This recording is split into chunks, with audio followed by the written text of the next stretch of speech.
Hola, buenos días. Hoy hablaremos sobre ruidos en las comunidades de propietarios. Soy Miguel Fernández, tu administrador de fincas colegiado, y comenzamos.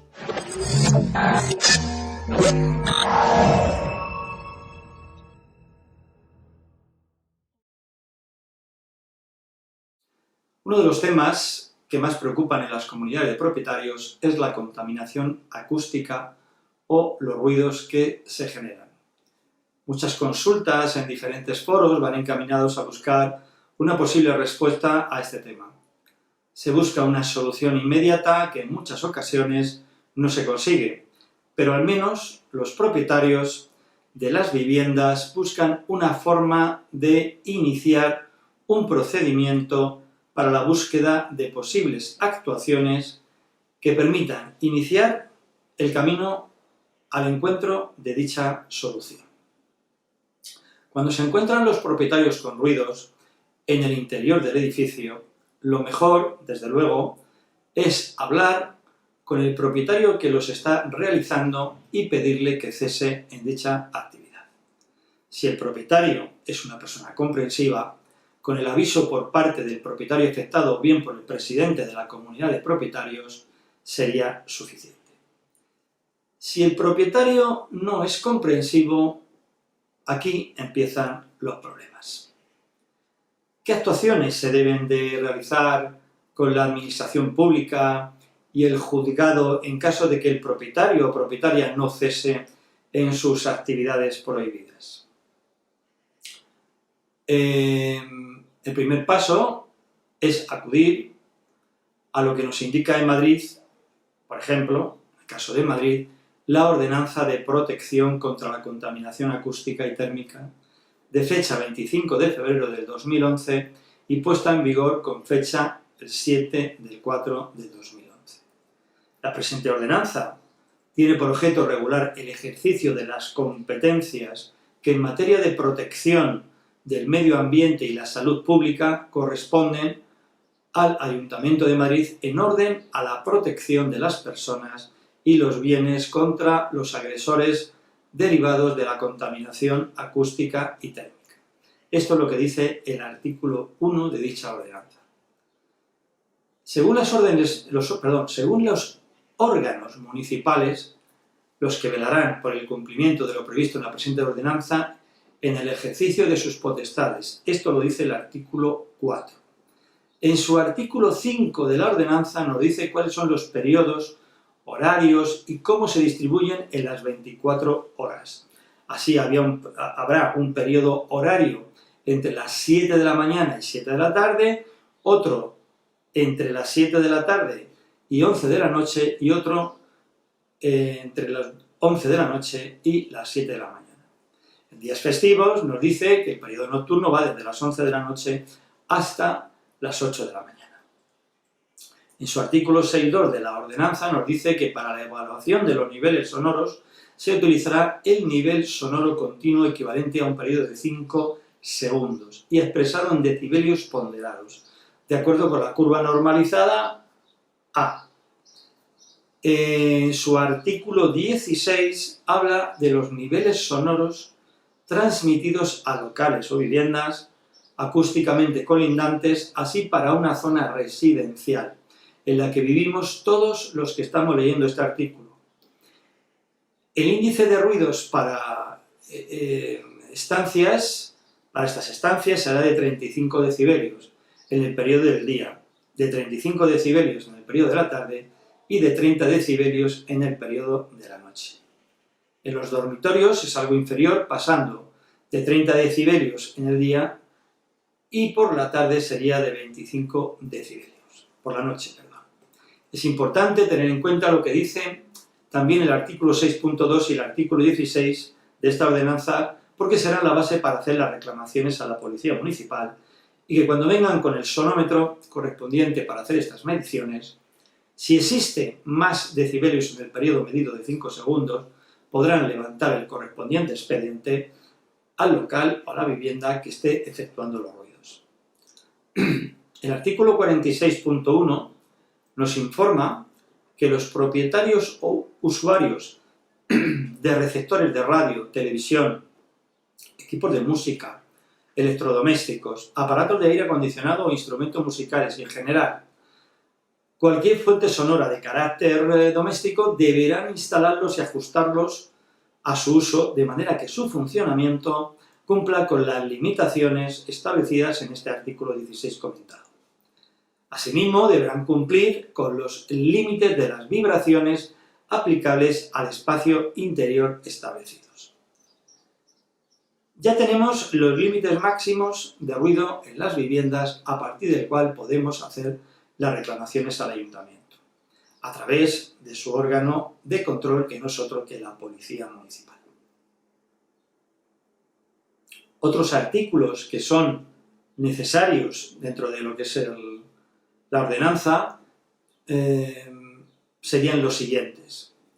El artículo 47, en el cual dice que el comportamiento en el interior de las viviendas deberá mantenerse dentro de los límites tolerables de la buena convivencia vecinal, sin que se produzcan ruidos que perturben el descanso y tranquilidad de los vecinos e impidan el normal desenvolvimiento de las actividades propias del local receptor, así como deberán respetar los valores máximos de transmisión autorizados. En concreto, quedan prohibidas, por considerarse no tolerables, las siguientes conductas: gritar o vociferar, ocasionar ruidos de impacto por reparaciones, instalaciones de elementos domésticos o actuaciones similares durante el horario nocturno, efectuar danzas, desplazamiento de muebles, traslado de enseres o la realización de obras en el interior de las viviendas o locales desde las 21 horas de la noche hasta las 8 horas de la mañana en días laborables y desde las 21 horas hasta las 9:30 de la mañana los sábados, domingos y festivos, realizar las fiestas en locales o domicilios particulares que excedan de lo tolerable debido al número de personas congregadas, al elevado volumen de la música, a la práctica del baile u otros comportamientos que generan ruidos de impacto, en particular en horario nocturno. También está prohibido realizar ensayos o interpretaciones musicales o emitir música a elevado volumen en horario nocturno. ¿Qué dice el artículo 49 de la ordenanza del Ayuntamiento de Madrid? Dice que la actividad inspectora de vigilancia y control se ejercerá bien de oficio o bien a instancia de parte. Los funcionarios que realizan labores de inspección en materia ambiental tendrán el carácter de agentes de la autoridad a los efectos previstos en el artículo 137.3 de la Ley 30/1992 del 26 de noviembre del régimen jurídico de las administraciones públicas y el procedimiento administrativo común. Será competente para realizar las labores de la inspección los funcionarios técnicos del servicio municipal competente cuando se requiera la utilización de instrumentos complejos, tales como fuentes de ruido, sonómetros analizadores o analizadores acústicos, fuentes de ruido de impacto, analizadores de vibraciones o similares. Además de las anteriores, los funcionarios municipales que hayan superado cursos específicos formativos de al menos 50 horas lectivas organizados por el Ayuntamiento con sus propios medios o en colaboración con otras entidades. Funcionarios de servicios especializados de la Policía Municipal, agentes ambientales o cualquier otro cuerpo de inspección legalmente habilitado. Sobre todo cuando se requiera, lógicamente, el uso de los sonómetros. La Policía Municipal u otros agentes de la autoridad, sin información específica respecto a las comprobaciones que no precisen la utilización de instrumentos a los que se refieren los párrafos anteriores, en el ejercicio de la función inspectora, el personal competente podrá acceder libremente, previa identificación, en cualquier momento y sin necesidad de previo aviso, a cualquier lugar, instalación o dependencia de titularidad pública o privada donde se pretenda realizar la inspección. En el supuesto de entradas domiciliarias, se requerirá el previo consentimiento del titular o resolución judicial que lo autorice. Se le permite a la Policía Municipal realizar las pruebas, investigaciones o exámenes necesarios para el cumplimiento de esta ordenanza. Requerir la información y documentación administrativa que autorice las actividades e instalaciones objeto de la inspección. Se le permite también realizar cuantas actuaciones sean precisas en orden al cumplimiento de las funciones de inspección que desarrollen. Medición del nivel de ruido con relación a estos puntos anteriores y de forma resumida, deciros que se puede llamar a la Policía Municipal siempre que exista un problema de ruidos y solicitarles que cuando vengan lo hagan municipales especialistas en el tema de la medición de ruidos y traigan su correspondiente sonómetro. Si no pudiera ser así, llamarles de igual manera para que se presenten a la vivienda para hacer los correspondientes o las correspondientes advertencias al propietario o al inquilino. Con respecto a la inspección a realizar por la Policía Municipal, las infracciones y sus correspondientes sanciones relativas a las actividades domésticas y relaciones vecinales, hay que destacar varios artículos dentro de la ordenanza municipal del Ayuntamiento de Madrid. Entre ellos están los artículos 50, el artículo 61.1 y el artículo 64. El artículo 50 hace referencia a las actas de inspección, boletines de denuncia e informes técnicos complementarios. El artículo dice lo siguiente: el resultado de la vigilancia, inspección o control se consignará en la correspondiente acta, boletín de denuncia o documento público que, firmado por el funcionario, gozará de presunción de veracidad y valor probatorio en cuanto a los hechos consignados en él, sin perjuicio de las demás pruebas que los interesados puedan aportar en defensa de sus respectivos intereses. Una vez formalizado el acta o el boletín de denuncia, se entregará copia al titular de la actividad o del foco emisor o persona que lo represente. En el caso de que excepcionalmente no sea posible dicha entrega, se remitirá copia de tales documentos en un momento posterior, justificando debidamente las causas concretas y específicas por las que no fue posible la entrega. Si dichas personas se negasen a firmar el acta, será suficiente con la firma del inspector o inspectores actuantes. En el acta de la inspección o boletín de denuncia quedarán reflejados, según proceda, el lugar, fecha y hora de las actuaciones, los datos identificativos de la actividad, empresa o persona responsable del foco emisor o que presuntamente comete la infracción. También el elemento de la actividad o instalación que constituya el foco emisor objeto de las actuaciones.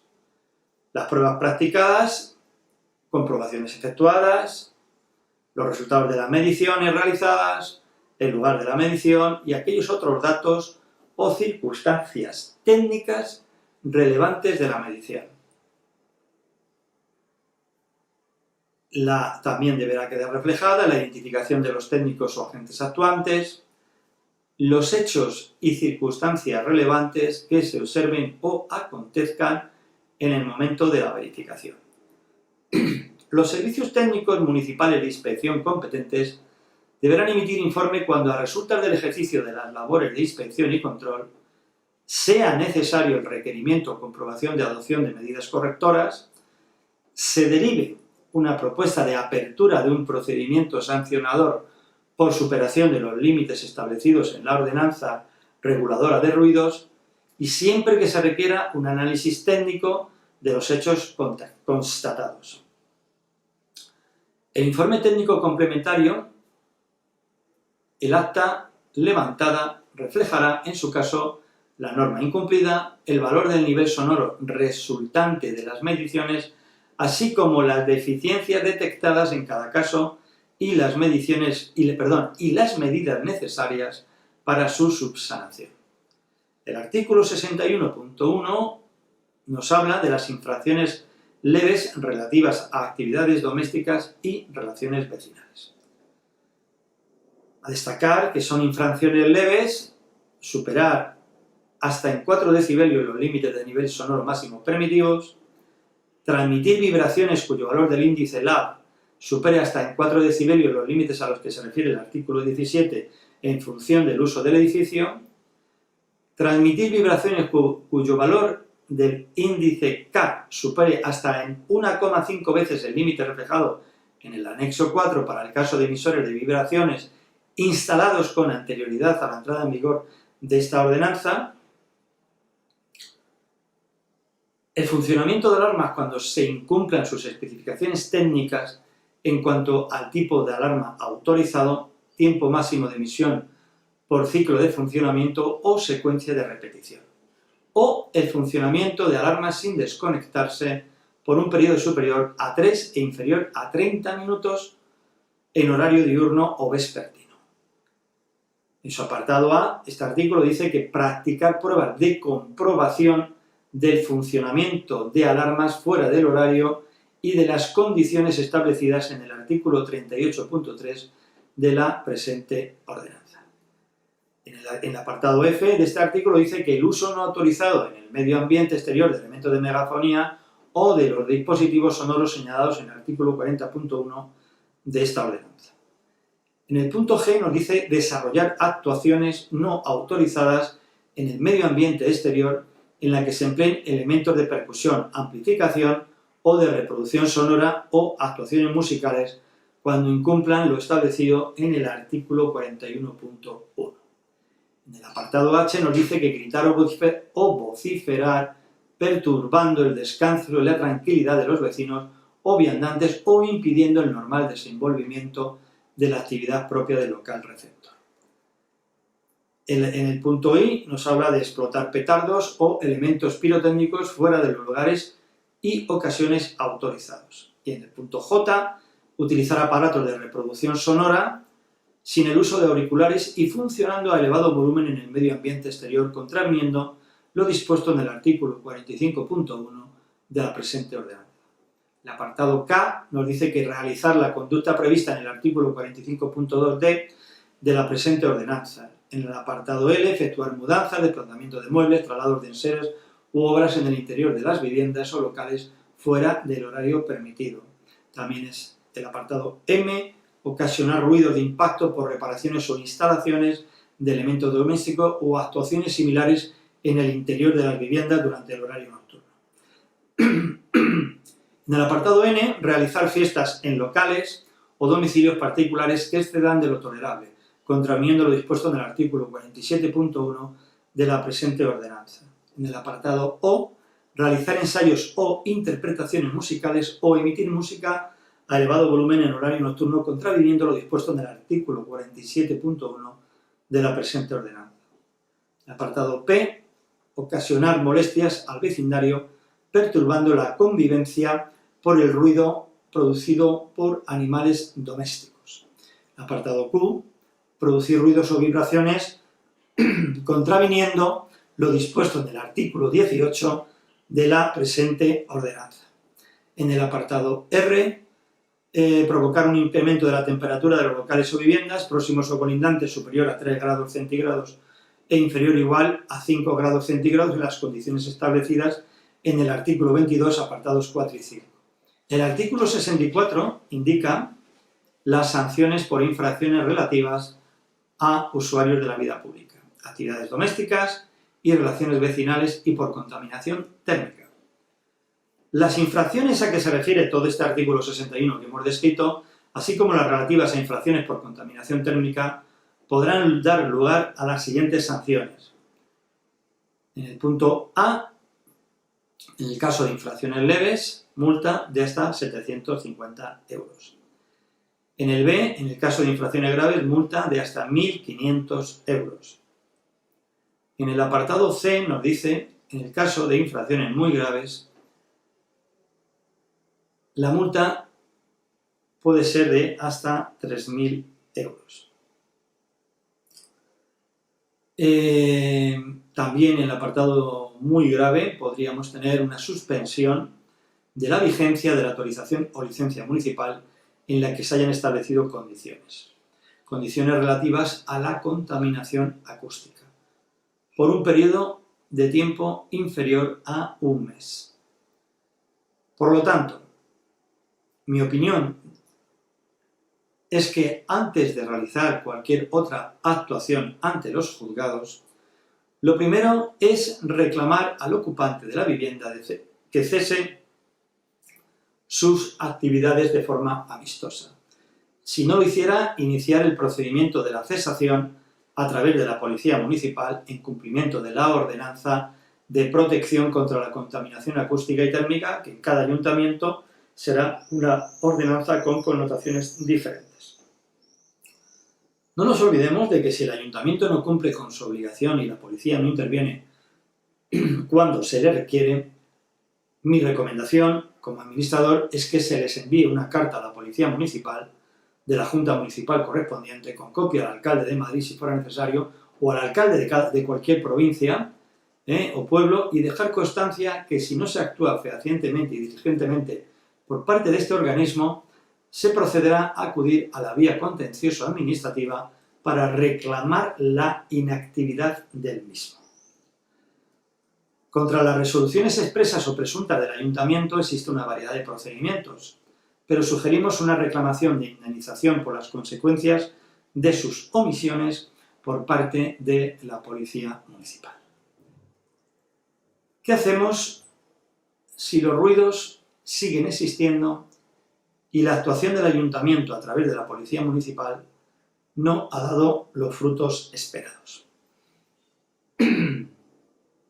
Como propietario, de forma particular, podemos poner una demanda ordinaria contra el propietario o inquilino de la vivienda reclamando daños y perjuicios por culpa o negligencia.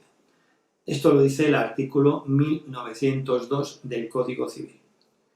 En caso de grave riesgo para la salud, podemos aplicar el artículo 325 del Código Penal, que se puede presentar, en este caso se podría presentar denuncia por lo penal para que el autor de los ruidos sea condenado a prisión por varios años, incluyendo la inhabilitación para ejercer ese oficio y el cierre del local donde se producen los ruidos. En este caso, podemos reclamar también indemnización por daños y perjuicios. Si agotamos la vía judicial y no se ha dado satisfacción a nuestra reclamación por la justicia ordinaria, cabe siempre el recurso de amparo ante el Tribunal Constitucional por violación y derecho de la intimidad y a la inviolabilidad del domicilio. Así lo dice el artículo 18 de la Constitución. Paralelamente a cualquier actuación judicial por parte del propietario, éste puede dar una queja ante el defensor del pueblo.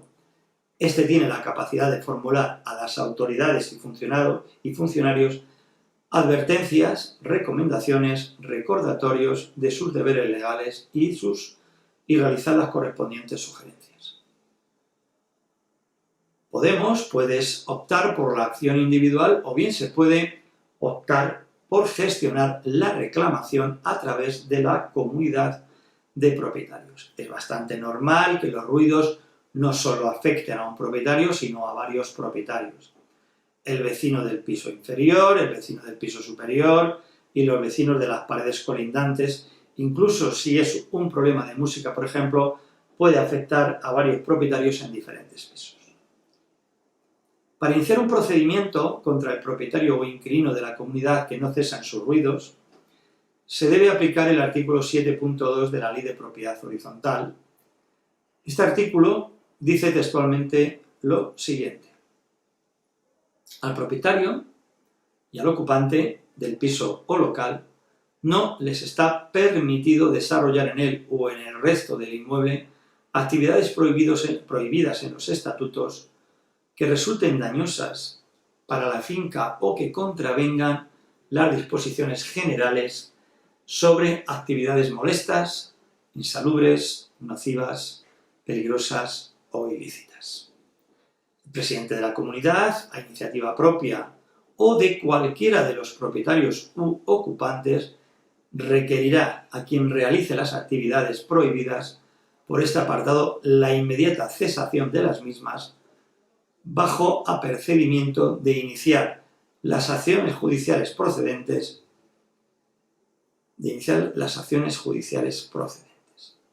Si el infractor persistiere en su conducta, el presidente, previa autorización de la Junta de Propietarios debidamente convocadas al efecto, podrá entablar contra él acción de cesación que, en lo no previsto expresamente por este artículo, se sustanciará a través del juicio ordinario. Presentada la demanda, acompañada de la acreditación del requerimiento fehaciente al infractor y de la certificación del acuerdo adoptado por la Junta de Propietarios, el juez podrá acordar con carácter cautelar la cesación inmediata de la actividad prohibida bajo apercibimiento de incurrir en delito de desobediencia. Podrá adoptar asimismo cuantas medidas cautelares fueran precisas para asegurar la efectividad de la orden de cesación. La demanda habrá que dirigirse contra el propietario y, en su caso, contra el ocupante de la vivienda o local. Si la sentencia fuese estimatoria, podrá disponer además de la cesación definitiva de la actividad prohibida y la indemnización de daños y perjuicios que procedan, la privación del derecho al uso de la vivienda local por tiempo no superior a 3 años, en función de la gravedad de la infracción y de los perjuicios ocasionados a la comunidad. Si el infractor no fuera el propietario, la sentencia podrá declarar extinguidos definitivamente todos sus derechos relativos a la vivienda como inquilino y se podría dar el inmediato lanzamiento, y con ello se podría hacer de nuevo una nueva contratación por parte del propietario. Intentaré explicar con detalle cada uno de los apartados de este punto. Aclarar que las actividades prohibidas y sus correspondientes sanciones alcanza a las actividades que se desarrollan no solamente en el piso local, sino también a las actividades desarrolladas de forma inadecuada por el propietario en cualquier parte del inmueble, garajes, trasteros, piscinas, escaleras, ascensor, etc. Los estatutos de la comunidad de propietarios pueden marcar una línea concreta en las actividades prohibidas en el inmueble. Cuando un propietario compra una vivienda, se supone que le es entregado unos estatutos de la misma donde figuran dichas actividades prohibidas. Esta prohibición no puede estar en contra de una norma de rango superior y sí debe ser complementaria a dichas normas, especificando con detalles qué actividades son prohibidas y a las que el propietario debe adecuarse. La norma estatutaria significa una clara limitación del uso del local o de la vivienda. Dicho estatuto deberá dejar claro el uso limitado para ciertas actividades. Si no se deja claro, no podría ser exigido ni obligado. No obstante, hay actividades que por su propia naturaleza, aun no figurando en los estatutos, no deberán estar permitidas. Por ejemplo, instalar un hotel en una vivienda, utilizar el cuarto trastero como apartamento individual o dedicar una vivienda para habitaciones dedicadas a la prostitución. Sin embargo, conviene dejar reflejadas las prohibiciones o limitaciones de una vivienda. Así, para evitar males mayores, convendría que los estatutos quedaran perfectamente reflejados qué actividades profesionales no podrán ser destinadas en las viviendas. Por ejemplo, instalación de una consulta médica, determinados despachos o empresas cuyas actividades sean molestas, insalubres, nocivas o peligrosas. Las actividades dañosas, dentro del artículo 7, serán aquellas que resulten perjudiciales ahora y en el futuro para la finca, Debe ser un daño objetivo y además podrán ser demostradas y acreditadas. Serán daños materiales producidos en el inmueble. Dentro de lo que es el apartado de las actividades molestas del artículo 7, serán aquellas que contravienen las disposiciones generales. Ejemplo, la ordenanza referida anteriormente sobre protección contra la contaminación acústica y térmica del Ayuntamiento de Madrid. El hecho de que quede reflejada aquí en este artículo del ALPH es porque no siempre tenemos una adecuada intervención del Ayuntamiento. La reclamación no es eficaz y obliga a las comunidades de propietarios a acudir al auxilio judicial. Como he dicho también anteriormente, los tribunales de justicia han sancionado en diferentes ocasiones a los ayuntamientos con indemnizaciones económicas a favor de un propietario que no ha podido usar su vivienda con normalidad porque el ayuntamiento no adoptó las medidas correspondientes para evitar la emisión de ruidos. Otra pregunta que nos hacemos con cierta frecuencia es si una comunidad de propietarios puede en sus estatutos especificar diferentes tipos de sanciones por actuaciones molestas de un propietario. La respuesta es sí, pero serán los tribunales quienes deberán refrendar la sanción. La comunidad no tiene capacidad para sancionar, pero sí para proponer en sus estatutos. ¿Qué son las actividades insalubres, según el artículo 7 de la Ley de Propiedad Horizontal? Pues actividades salubres, nocivas y peligrosas. El tratamiento a estas actividades sería igual que para las actividades molestas. Es complicado establecer una relación de supuestos en que una actividad puede ser considerada nociva, insalubre o peligrosa. En términos generales, será nociva si sus propias instalaciones suponen un riesgo para la estructura del inmueble, sus servicios o elementos comunes o privados. Será peligrosa si efectivamente existe posibilidad de explosiones, incendios, etc. E insalubres cuando pueda haber emanaciones de humo, depósito de materias que produzcan malos olores por falta de limpieza e higiene, etc. Las actividades ilícitas son aquellas que se desarrollan en un piso local y están prohibidas por las leyes civiles o por las leyes penales. No hay duda que este artículo, el 7.2 de la Ley de Propiedad Horizontal, es el más duro con relación a las sanciones que tiene la propia Ley de Propiedad Horizontal. Entendemos por ello que se podría llegar incluso a la privación del uso de una propiedad o bien resolver un contrato de alquiler, y por ello es necesario que si se presenta una demanda por parte de la comunidad de propietarios contra un propietario basándose en este artículo, hay que tener hechos probatorios suficientes, suficientemente argumentados, quería decir, como por ejemplo documentación, como por ejemplo testigos, etc., que demuestren claramente la demanda. Si se quiere tener éxito en las pretensiones, se debe probar objetivamente que la infracción se está produciendo y que las advertencias o requerimientos no han servido de nada. El único que puede requerir a quien realice las actividades prohibidas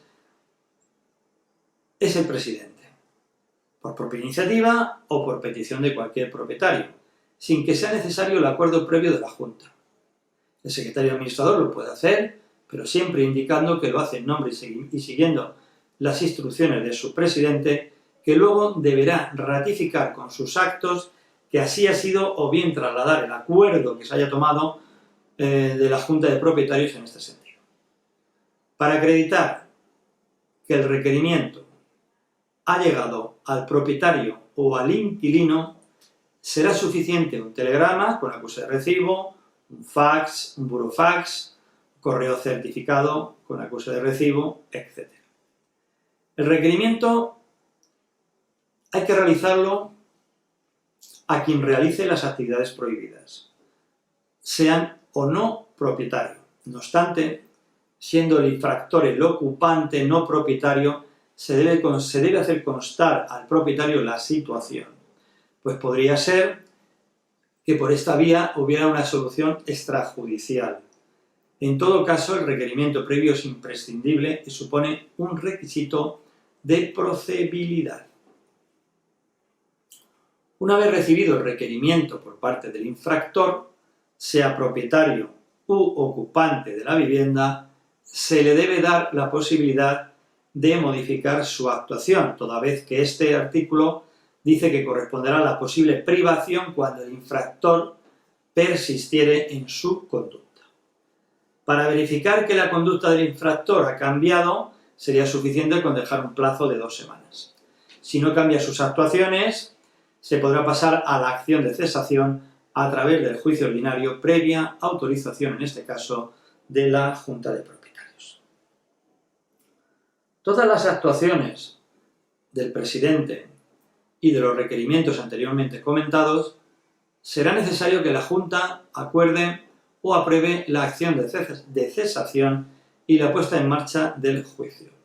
Sin acuerdo de la comunidad por mayoría simple de los propietarios presentes y representados con derecho a voto, no hay proceso.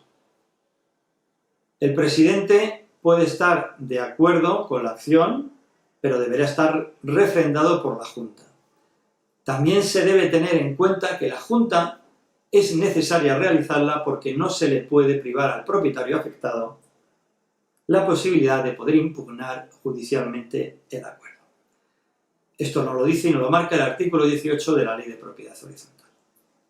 Con relación a la medida cautelar, es posible solicitarla en la propia demanda.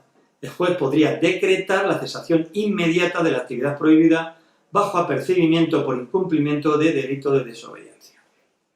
Normalmente, un juez solo decretará la cesación de las actividades cuando vea suficientes indicios de que la infracción es clara y persistente. Por ello, como dije anteriormente, se debe acompañar suficiente prueba documental o razonamientos más que fundados para tomar esta determinación. La prueba es fundamental. La acreditación de la infracción debe ser absolutamente convincente para que el juez tome la decisión de privar temporalmente el local o la vivienda o pueda resolver un contrato de arrendamiento. El tiempo de privación de la propiedad podrá realizarse, como hemos dicho anteriormente, hasta un plazo máximo de 3 años, si bien el juez dictaminará, en función de la gravedad de la situación, el tiempo de privación. Diferentes audiencias provinciales se están manifestando a favor de que puedan existir 2 sanciones diferentes. Una por lo penal, por supuestos perjuicios o infracciones contenidos en el Código Penal, y otra por lo civil, en la que la comunidad de propietarios haga uso de los derechos que le concede el artículo 7.2 de la Ley de Propiedad Horizontal. ¿Qué sucede cuando es lanzado un ocupante que estaba en arrendamiento y hubiera infringido el artículo 7.2? El propietario, como he dicho anteriormente, el propietario titular de la vivienda podrá volver a alquilar la misma a otra persona con carácter inmediato. Es distinta la situación cuando la privación se hace al propietario. En este caso, la vivienda deberá estar cerrada por el tiempo que el juez haya determinado o haya decidido. El proceso que corresponde a la demanda según el artículo 7.2 de la Ley de Propiedad Horizontal es el proceso ordinario según la Ley de Enjuiciamiento Civil. En la Ley de Enjuiciamiento Civil lo declara en el artículo 249, apartado 1.8. Con la demanda, dice el artículo, se deberá acompañar el requerimiento previo y el acuerdo de la Junta, sin perjuicio de otros documentos que se estimen necesarios para aprobar la infracción cometida. No olvidemos que para este procedimiento ordinario es necesaria la intervención de un abogado y de un procurador. La sentencia, previa petición en la demanda, puede contemplar también la indemnización, que naturalmente habrá que o deberá acreditarse la causa que motive o que motiva su exigencia y que sean daños materiales o cuantificables. Un daño moral por sí mismo no es cuantificable y por lo tanto no se podrá exigir una indemnización. Muchas gracias por vuestra atención. Perdonad la extensión del artículo. Si queréis más información podéis hacerlo a través de nuestra web y seguirnos en las redes sociales que figuran abajo y suscribiros a nuestro canal. Un saludo y hasta el próximo vídeo.